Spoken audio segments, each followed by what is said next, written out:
I'd never seen a sesame seed grow until I came to Babylon almost 70 years ago.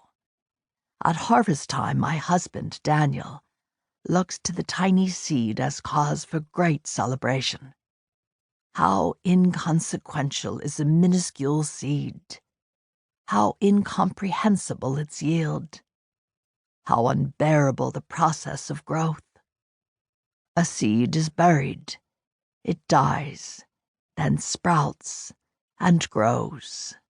It blossoms, dries and dies again to be plucked up and used for the purpose of its planting. My husband's purpose and celebration was to mark the passing of years toward prophecy's fulfillment, now just futile poetry.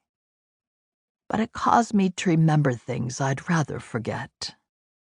It was a day I dreaded all year long.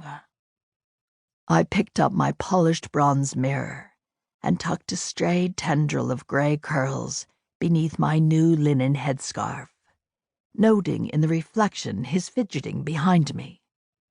He always had trouble tying a jeweled belt, but his fingers seemed more trembly this morning. Was he nervous too? I set aside my mirror and crossed the bedchamber, nudging his hands aside. Let me do it. Though both his hands and mine were spotted with age and lined with bulging blue veins, at least mine were still nimble.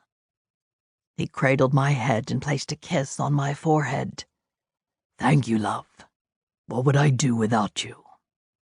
I finished the knot and gazed into his roomy eyes, as smitten as I'd been 66 years ago.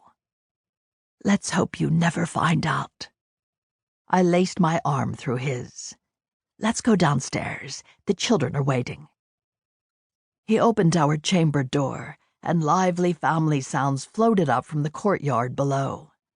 We descended the stairs slowly, since Daniel's feet pained him. Waiting in our lush green courtyard were 3 generations of our descendants, seated around 4 long rectangular tables. 4 daughters with their husbands, 21 grandchildren, and 32 greats. 2 conscientious grandsons met their Saba Daniel at the bottom of the steps, one supporting each elbow. I was left to follow, alone. The snubbing had begun. I'm fine, he protested. Tend to your Savta. But Ima said your feet have been paining you, Saba. Our oldest daughter's firstborn offered an obligatory nod at me. Shalom, Savta. I returned the nod with a half-smile, but remained silent, refusing to mock the peace such a greeting offered. One glance at our oldest daughter, Ketsia, assured me there would be no shalom today. She stole sullen glimpses at me while standing beside her husband, Sheshbazzar, the prince of Judah's exiles in Babylon. Our other 3 daughters stood arm in arm with their husbands, eyes trained on the Abba they all adored. Abba and Ima, Sheshbazzar, whom we lovingly called Shesh, shouted over the dull roar of chattering children and our fountain's happy splashing. Take your place at the head of the table. He'd already arranged 2 brightly colored cushions at the end nearest the stairs and rushed over to support Daniel's arm while he lowered himself. I mouthed a silent thank you and sat quietly beside my husband. Shesh took his place at Daniel's right. Ketsia sat beside her husband with several of her children and grandchildren filling spaces at the large table around us. She avoided my gaze. You look lovely today, Ketsia.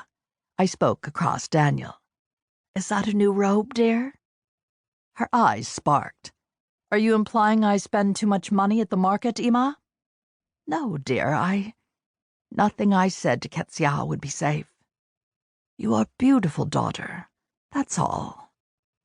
Her cheeks pinked, and she looked quickly away, beginning a conversation with one of her daughters about the toddler on her lap, a great-grandson I'd met only a few times. Ketsia's eyes crinkled with a smile that lit her features. She was a good Ima, at her best when her children surrounded her. Had she learned anything from me before her hatred sprouted and grew?